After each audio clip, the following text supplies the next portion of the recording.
what are the expectations for Nebraska from this one anonymous coach? We'll talk about it right now. Before we do that, though, make sure you are subscribed right here to the On3 YouTube channel, College Football Nothing But. If you're a Nebraska fan and want to see more Nebraska content, let us know by subscribing to the channel. Comments are great. We appreciate that. But when you subscribe, that actually tells us that you want more content as it pertains to your team. I said it before on this live show. We want to have the best time on the internet talking about college football. So if that sounds like something you're into, go ahead and subscribe. Appreciate y'all in advance for that. All right. So this anonymous quote came from a Big Ten assistant coach. Go ahead and check this out. He says, the expectation is they being Nebraska, finally compete among the top level in the league, end quote. If you're a Nebraska fan, dude, how good does that feel to hear that, to read that from an anonymous coach within your conference? Here's what I'll say. I think some Nebraska fans see that and say, well, yeah, JD, we've been saying that for some time now. Have you? There's been excitement. There's been optimism. And I'm not telling you that optimism has been misplaced. Expectations are earned. Excitement is generated in-house. Excitement you can have when you land a Dylan Raiola via the recruiting trail. Cool. Excitement is there when you get Matt Rhule. Cool. Expectations is when you actually have something to stand on.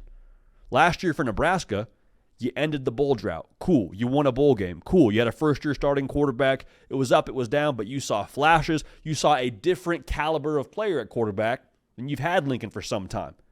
You can have expectations now. Expectations are earned, and you've earned those expectations. Like your anniversary, for those of y'all that are maybe dating or you're married, that first one, I mean, you're out there flying blind. It's excitement. Never had one of those before. Awesome. So you do flowers, do the dinner, do the gifts, all that. That's fun. Second anniversary, though, there's expectations. Why? Because what was that first anniversary? You went to a nice place for dinner.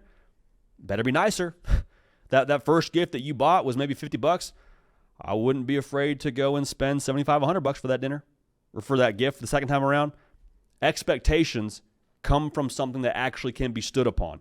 And so now for Nebraska, look at what, expectations are warranted by. Dana Holgorsen, I talked about him a lot on previous shows.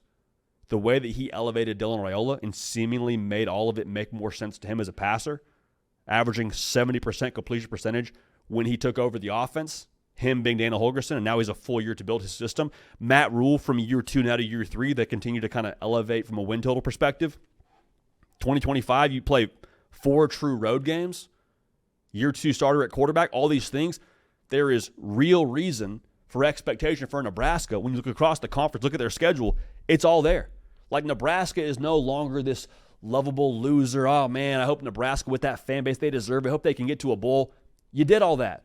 That's fun. But it's not fun when you do it for the second year in a row and the third year in a row, and it's like, man, can we get past the 6-win mark, 7-win mark? Can we actually go win something here? That's the expectation. Does it happen? A lot of that is going to be on the shoulders of Dylan Raiola. A lot of it's going to be on the shoulders of that receiver room. But Matt Rhule in year 3, we say it a lot. Death, taxes, and Matt Rhule making something happen in year 3 are the few certainties in life. So what does that look like in his third year? I don't know, but again, only 4 true road games. You got that game early in Kansas City, which is essentially a home game for Dylan Raiola. If you know, you know. I cannot wait to see what they are here in 2025 because everyone's talking about Illinois being the Indiana of this upcoming season with their schedule and all that. I hear that, and I appreciate that. I think the Indiana of this year is going to be Nebraska. Does that mean they make the playoff? Remains to be seen, but I don't think that's irresponsible to have a discussion like that around Nebraska.